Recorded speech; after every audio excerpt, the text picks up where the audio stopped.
Well, hello. Thank you for joining me for our Sunday school lesson.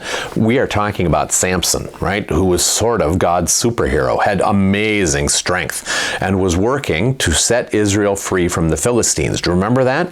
If you don't, you can always go back on the website and look at the other stories.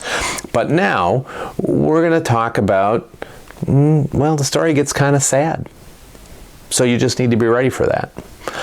Anyway, Samson, remember last, he'd done all kinds of things. He'd caught foxes and put torches in their tails and set them free in the fields of the Philistines. And he'd done battle with Philistine armies and killed them with the jawbone of a donkey. You remember all those stories. He'd grabbed the gates of one of their cities and carried the gates 20 miles and put them on a hill by his town when they tried to lock him into their city. It's just incredible. And for 20 years, Samson was the judge of Israel, and he helped Israel know God's will and to do God's will, right? Well, he developed a relationship with a girlfriend. He got a girlfriend, a woman named Delilah. And the Philistines figured out that Samson and Delilah had gotten close to each other, and they came to Delilah and they said, "We need you to help us capture Samson."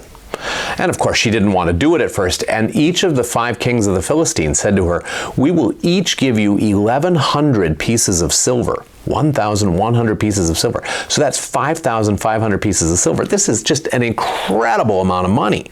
She would never have to worry about money again. Her children would never have to worry about money again. They said to her, "If you help us capture Samson, we will pay you all that money." And she agreed. So Delilah said to Samson the next time he visited, "You are so strong. Will you please tell me how anyone could possibly capture you?" She pretended to be very interested in this, right? And Samson, he didn't know what was going on, but it didn't seem right to him. So he said, "Well, listen, sweetie, if I were tied up with 7 new bowstrings, I'd be as weak as any other man, and I'd be in real trouble then." Well, he fell asleep, and while he was asleep, Delilah sent word to the Philistines. They brought her 7 bowstrings. They tied him up, right? And then the Philistines were waiting in the next room to jump on Samson. Delilah said, "Samson, Samson, the Philistines are upon you." He got up and went, boom, just yawned and broke those bowstrings like they were nothing, like they were threads, like they were whispers, like they were spider webs. No problem at all. And he laughed as the Philistines went scampering out of the house. Now, Delilah wasn't happy. She felt foolish.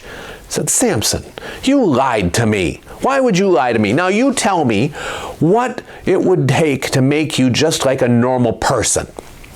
And Samson didn't want to tell her, and he didn't want to, and he stretched it out. And finally he said to her, "Look, if I was tied with 7 new ropes, I'd be as weak as any other man." So Delilah had them bring her 7 new ropes, and the next time Samson visited, she was ready. And when he fell asleep, she tied him up with 7 new ropes. And she said, "Samson, Samson, the Philistines are upon you." I have to stop saying Philippines, don't I? That's just silly. "Samson, the Philistines are upon you." And Samson got up and stretched and just broke those ropes like they were spider webs, like they were nothing. Well, Delilah was mad. She wasn't just grumpy, she was mad. "Twice you've made fun of me. Twice you've lied to me. Why do you keep lying to me? I want to know, are we friends or not? Are you my boyfriend? Am I your girlfriend? Don't you trust me? Why don't you trust me?" You can imagine it, right?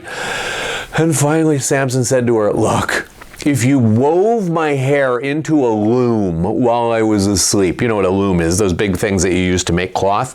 "If you wove my hair into a loom and fastened it with a pin, I would be just weak as a kitten. I wouldn't be able to do anything." Well, next time Samson fell asleep, she dragged her loom over across the room and wove his hair into the loom. "Samson, Samson, the Philistines are upon you." And he got up and went, shook his head and shattered that loom, was free as could be, laughed and laughed and laughed. Delilah, oh, she was mad. And she just bothered him and nagged him and talked at him and complained and cried. Why won't you tell me? Why won't you tell me? And finally Samson just couldn't stand it anymore, and he said, look, I'm a Nazarene.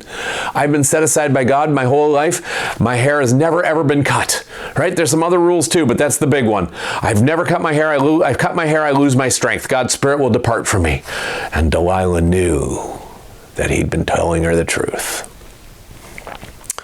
So she called the Philistine kings and she said, come and bring the money.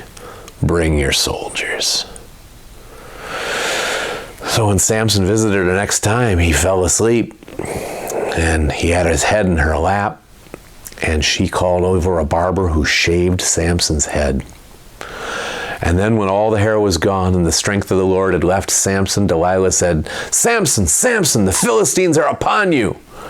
And he got up intending to do what he always had, but he had no strength left. That vow he had with God was broken. He had nothing. And they grabbed him, and they arrested him, and they poked out his eyes, and they put him in prison. Boy, obviously he shouldn't have trusted Delilah, right?